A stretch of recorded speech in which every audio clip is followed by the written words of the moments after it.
New York State Rep. Zohran Mamdani confronts Vice President JD Vance in a heated post-primary debate. Expect fireworks as Zohran tries to grandstand on live TV, but JD Vance doesn't hold back. Within seconds the crowd is stunned by Vance's sharp response. Watch how one viral sentence flipped the entire conversation and left Mamdani speechless. The country was still buzzing after Zohran Mamdani's shocking win in the New York City Democratic mayoral primary. Barely hours after the results came in, Mamdani, known for his radical views, took to social media with a bold challenge. JD Vance, you and your boss Trump are destroying this country. Debate me live if you're not too scared. It didn't take long for Vice President JD Vance to respond, calm, composed and direct.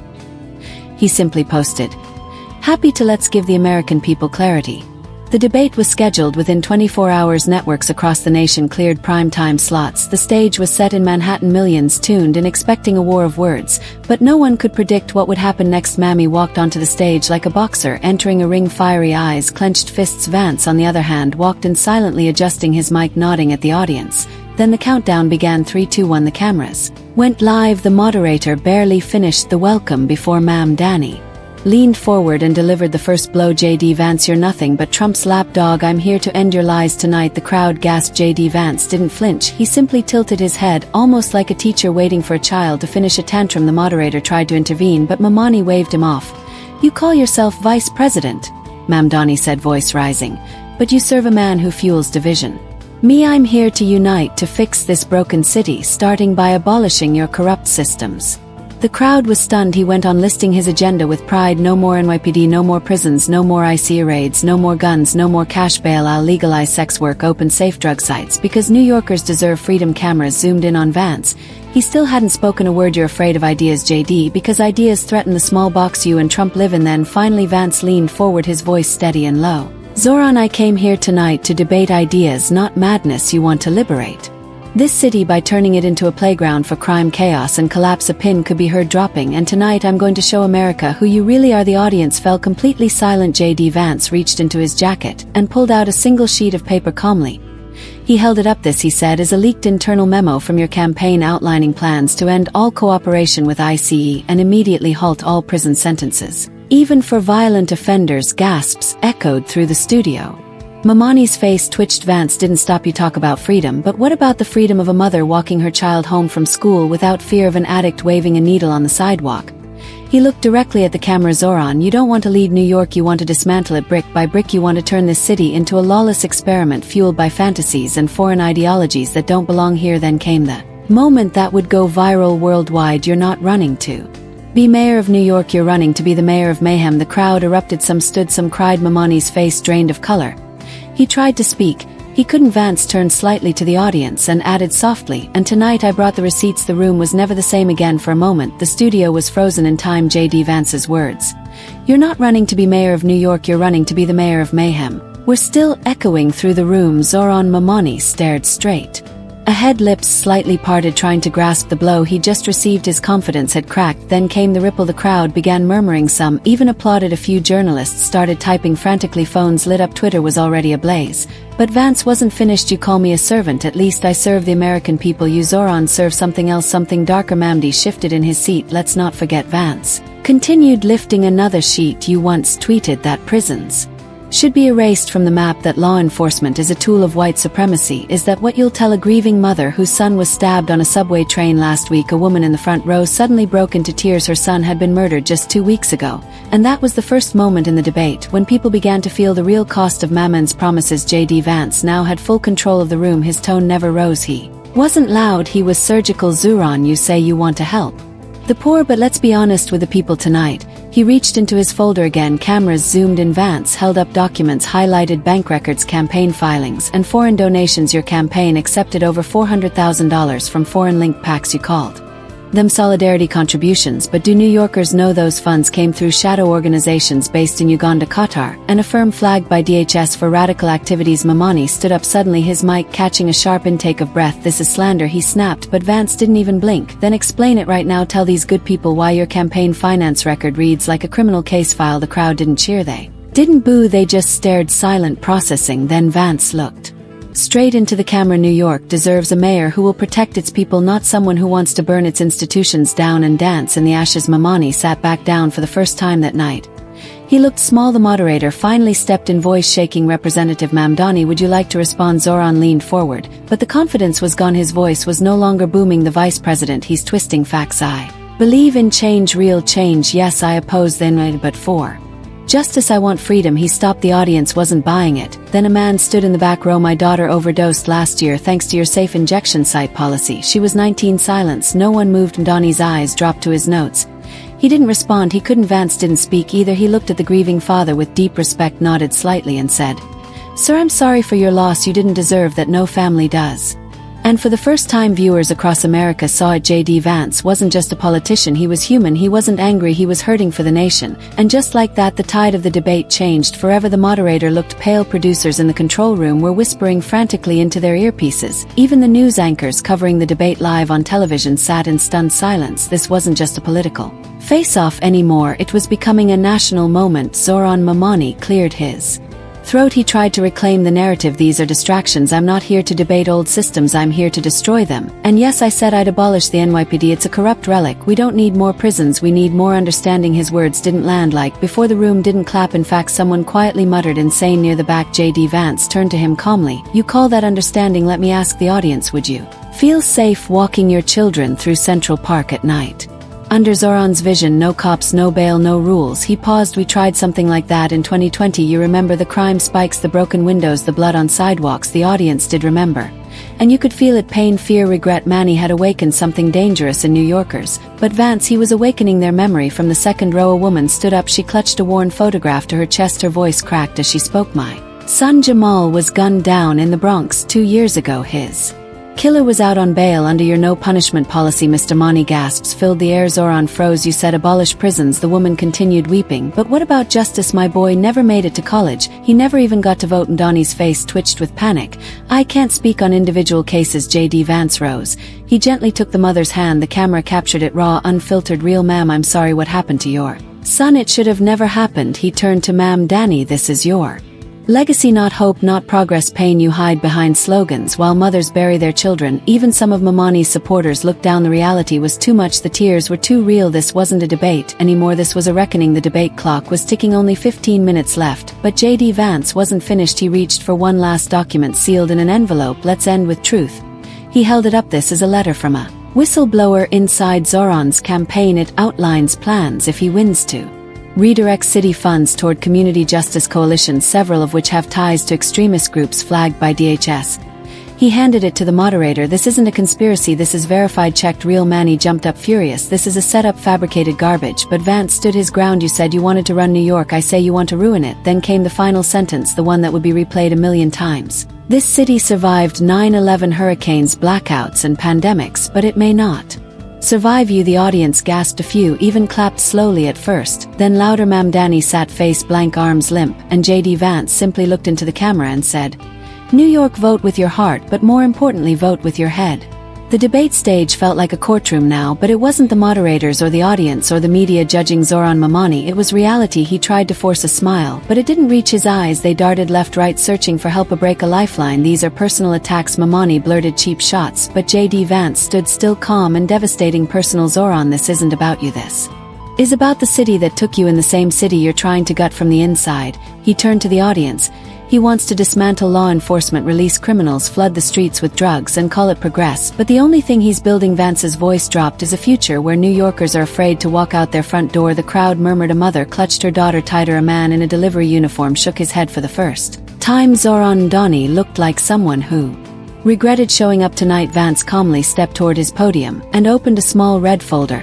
He didn't raise his voice. He didn't smile. This folder contained signed emails and statements from 2 former staffers in your campaign. Both of them left quietly after discovering you were planning to reallocate NYPD emergency response funds to an overseas-linked non-profit based in Kala. The moderator blinked. Kala, Uganda. Vance nodded yes, a group whose leaders have publicly called America a failed experiment and praised Hamas fighters. Zohran's face twisted. That's not real. That's not. Vance held up a printout, a receipt with his campaign logo and foreign wire details. The audience was now dead silent. You wanted transparency, Zohran. Vance said, eyes cold. Here it is. You betrayed the very people you claimed to serve, not for justice, but for your agenda, an anti-American one. Mamdani stared at the document, then at the crowd, then at the cameras.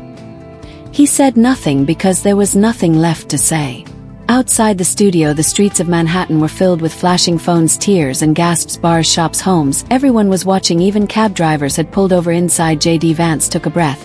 He was tired, you could hear it in his voice, not of debating but of watching America suffer from people like Zohran. We need change, yes, but not chaos. He looked into the lens again, this time slower, softer. To every New Yorker who's afraid right now, I hear you. To every mother who lost a son, to every store owner robbed last night, to every family struggling to feel safe again. You paused, holding back emotion. You deserve a city that protects you, not one that experiments on you. A woman in the front row stood. Then another applause began, not wild but honest. Mamdani looked smaller than ever. He sat, not speaking, not moving, just absorbing. And JD Vance, he didn't gloat, he simply nodded once as if to say, "This was never about me." In a quiet corner of the audience, an elderly man stood up. He wasn't dressed fancy, his hands trembled slightly as he held a folded American flag to his chest. "I buried my grandson last year," he said, voice soft but heavy. "He was walking home, just walking. A man high on fentanyl stabbed him for $5. The studio went silent, even the cameraman froze. Zohran said that man shouldn't have been in prison, that drugs are a health crisis and not a crime. JD Vance didn't interrupt. He just listened, his eyes full of quiet sadness. The old man took a shaky breath. "But my boy's gone, you understand, he's gone." Mamdani looked stunned. He hadn't expected this. Real stories, real families, real pain. Vance finally spoke. "So your grandson's life mattered, and I promise you there are still leaders in this country who will fight to make sure it never happens again." The crowd clapped slowly, then louder, the kind of clapping that carries tears, because for the first time it felt like someone in power was actually listening. JD Vance turned back to the moderator. "I want to share something most people don't know." He pulled a letter from his pocket. "It's from a woman named Isabel. She used to support Zohran Mamdani's campaign. She believed in reform until her niece, age 14, was trafficked by a gang that ran a so-called safe sex work site backed by Zohran's policy advisors." The air turned ice cold. Even Zohran shifted uncomfortably in his chair. Vance read the words slowly. "They called it liberation, but it was a nightmare. We begged for help, but the city said it was decriminalized. They wouldn't stop it." Vance paused and looked up. "Her niece is alive, but she doesn't smile anymore, she doesn't sleep, and she doesn't believe anyone in government cares." He held the letter to his chest. "I do," and for a moment even those who disagreed with Vance felt that this wasn't politics anymore. This was about pain, protection, and the kind of leadership that comes from the heart. Zohran Mamdani tried to speak, his voice cracked. "You're using grief as a weapon," but the crowd didn't react. They'd seen too much. JD Vance didn't raise his voice. He didn't even look angry. He looked like a man who had nothing left to prove. "No, Zohran, you used promises to fool people. I'm just showing them the price of believing you." He stepped forward slowly, calmly. "New York is tired, it's hurting, and tonight they needed truth, not slogans." Mamdani sat down, defeated eyes unfocused, hands shaking. He had never imagined he'd walk into a debate and lose this badly, not just politically but morally. Then JD Vance did something no one expected. He turned to Zohran and said quietly, "You could have used your voice for good, you still can, but not like this, not by breaking what's barely holding together." That sentence pierced deeper than any insult. It wasn't an attack, it was a mirror, and Zohran hated what he saw as Zohran Mamdani sat silently, wiped out by a storm he never saw coming. Another voice rose from the back. A young woman, barely 20, stepped up to the floor. "Mike, her name was Tara. My brother was murdered last year," she said, her voice trembling. "A 17-year-old with dreams. He died because someone who should have been in jail was let go, and your no cash bail law made it possible." She looked directly at Mamdani. "You don't know my pain, but you speak like you do. You hide behind slogans like compassion and justice, but they cost us everything." Zohran looked shaken. He opened his mouth, but no words came out. JD Vance didn't interrupt her. When she finished, he walked slowly over and placed a gentle hand on her shoulder. "Tara, I promise you he mattered. His story matters, and your courage tonight will not be forgotten." People began crying openly in the audience. No one was looking at Mamdani anymore. The room had chosen their leader, and it wasn't the man in the flashy suit with empty promises. It was the quiet fighter who listened. Across the country something began to shift. Phones buzzed, news clips flooded social media. Twitter's trending list lit up with Mayor of Mayhem Vance, the voice Zohran exposed in Queens. A diner full of retirees watched the replay of JD Vance holding that letter from Isabel in Brooklyn. Parents of public school students shook their heads, realizing the danger their kids would face under Mamdani's plans. And in the Bronx, where crime had spiked, a single mom named Clarissa whispered through tears to her son, "That's the man who cares, baby, that's the one who fights for us." Back inside the studio, the moderator looked unsure whether to continue. The debate had transformed into something else, something bigger than politics. Mamdani tried one final move. He stood stiffly. "This isn't fair, I'm not on trial." But JD Vance turned slowly. "When you ask for power over millions, you should be." And with that single sentence, Mamdani slumped back into his chair. He had nothing left. The final segment was approaching. The moderator was about to close, but JD Vance signaled He had one last thing to say. He walked to the center of the stage. I want to talk to the people watching from home, not the donors, not the pundits, just the Americans. The cameras zoomed in, his voice lowered, his eyes full of emotion. I grew up poor. I watched addiction tear through my family. I've seen good people fail because no one believed in them, but I've also seen what happens when we let bad ideas and worse people take the wheel. He looked toward Mamdani. Ideas that sound good on paper but leave blood on sidewalks. Then came the pause and the words that would replay across every screen in America. This city doesn't need radicalism, it needs healing, and healing starts with truth. People rose to their feet, not just in the room but in homes, stores, hospitals, everywhere. For the first time in a long time, the people felt something real. And Zohran Mamdani, he just stared at the floor because he knew it was over. The moderator, still rattled by the wave of emotion and raw truth flooding the room, gave Zohran Mamdani a final chance to speak. Before closing, he stood slowly, his voice cracked. I came here to speak for the voiceless, to break the system, to free people. The audience didn't react, they just stared. Yes, I said we should rethink prisons, but not for criminals. A woman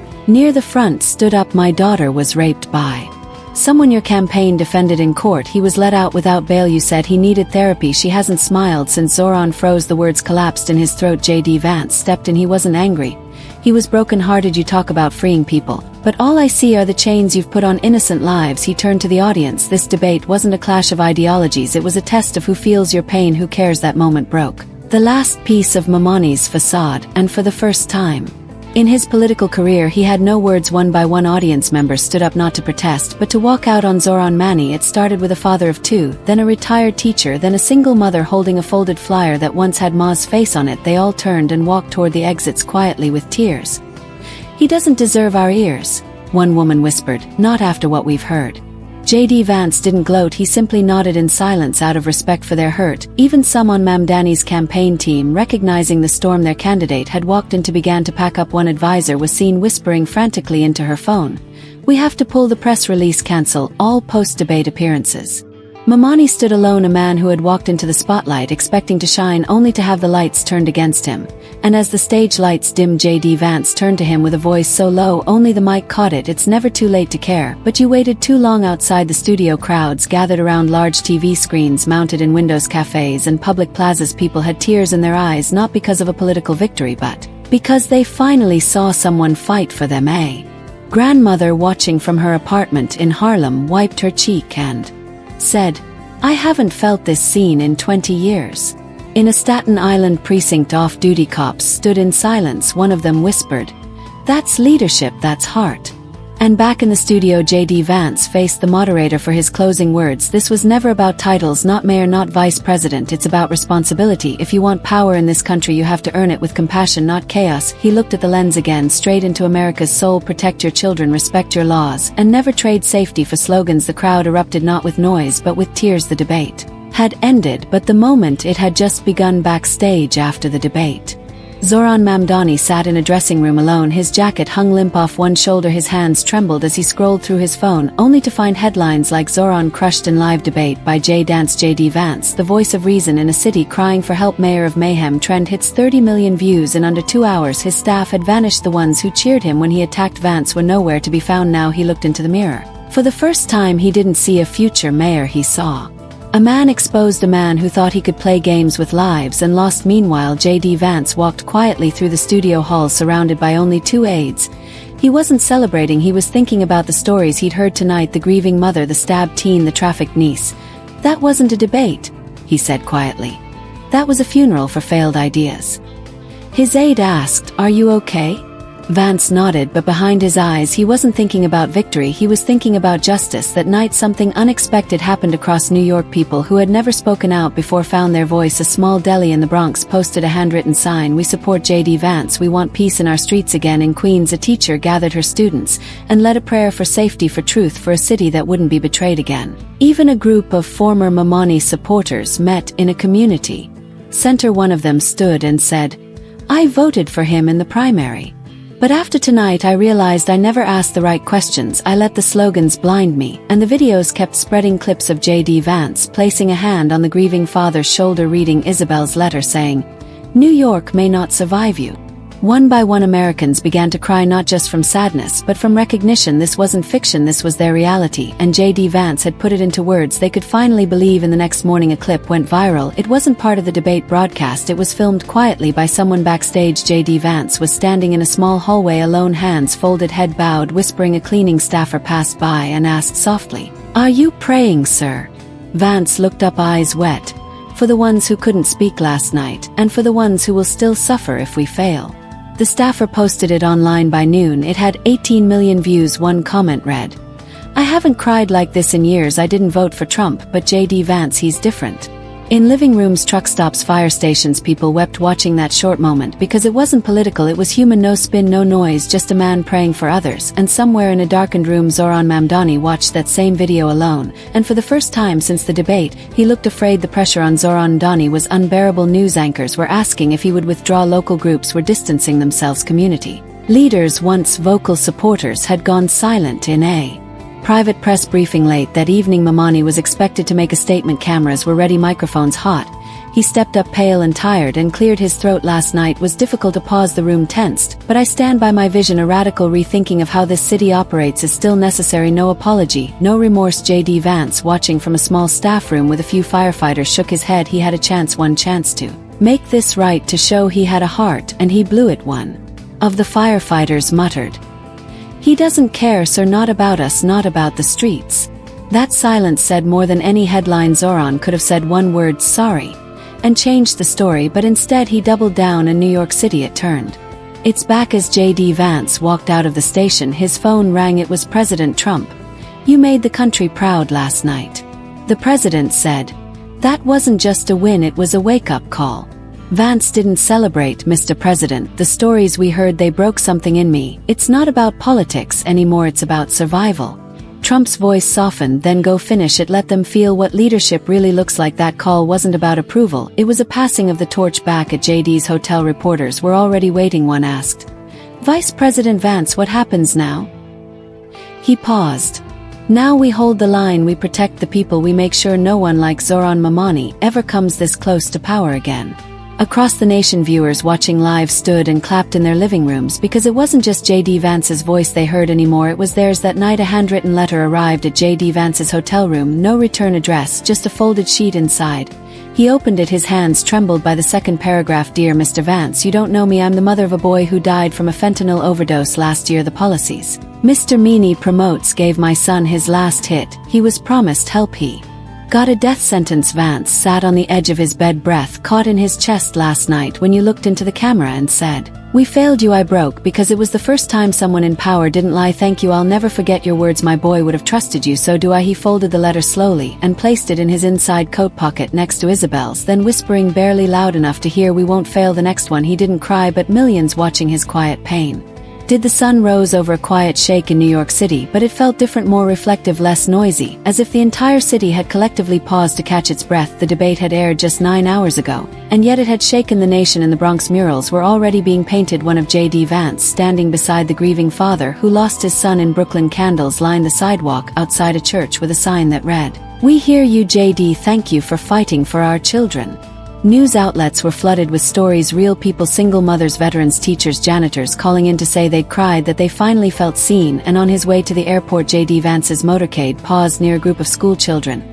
He stepped out, no press, no guards rushing, just him. "Thank you for helping us," one little girl said. "Are you going to keep protecting us?" Vance knelt down. "Yes, sweetie, as long as I'm breathing." And those watching from home, they wept because in that moment America remembered what real leadership looks like. Zohran Mamdani sat in his dim apartment, blinds drawn, TV off. The silence was loud. Campaign donations were drying up, allies were distancing, his team was gone. His name, once whispered with praise in activist circles, was now used as a warning. Don't pull a Mamdani. The same man who challenged the vice president with arrogance had now become a national punchline. But the real loss wasn't his reputation, it was what could have been. He could have used his platform for reform, for compassion, for real help. Instead, he used it to divide, to destroy, to experiment with lives he didn't understand. And JD Vance, he didn't celebrate, he didn't mock, he simply moved on, carrying the weight of every letter, every broken voice, every life. Zohran's policies almost shattered New York, was saved from the edge. Vance whispered in a private moment, "But how many cities didn't get that chance?" The story of Mamdani didn't end with fireworks, it ended with silence, and silence sometimes is The loudest justice of all. Later that week, JD Vance gave a brief national address, not from a stage, but from a kitchen table. No suit, just a plain shirt, just a man. He looked into the camera. No script, no cards. This wasn't about a debate, this was about a city crying for help. I didn't win anything. The truth. Did he paused, his voice cracked just a little. I want every American watching this to remember something. You are not forgotten, not by me, not by President Trump, and not by the millions who still believe this country is worth saving. Then came the final line, the one that would become a poster, hashtag a movement. If they try to take your voice, I'll be your echo. That one sentence broke America's heart wide open. And now, dear viewers, if this story made you cry, if it made you feel seen, if it gave you hope, please do 3 things right now. Like this video to spread this story to others who need it. Comment below with your honest thoughts. We want to hear your voice. Subscribe to this channel so we can keep bringing you truth, hope, and real stories that matter. Thank you, and never forget your voice matters. Oh yeah, thanks for watching, and see you in the next video.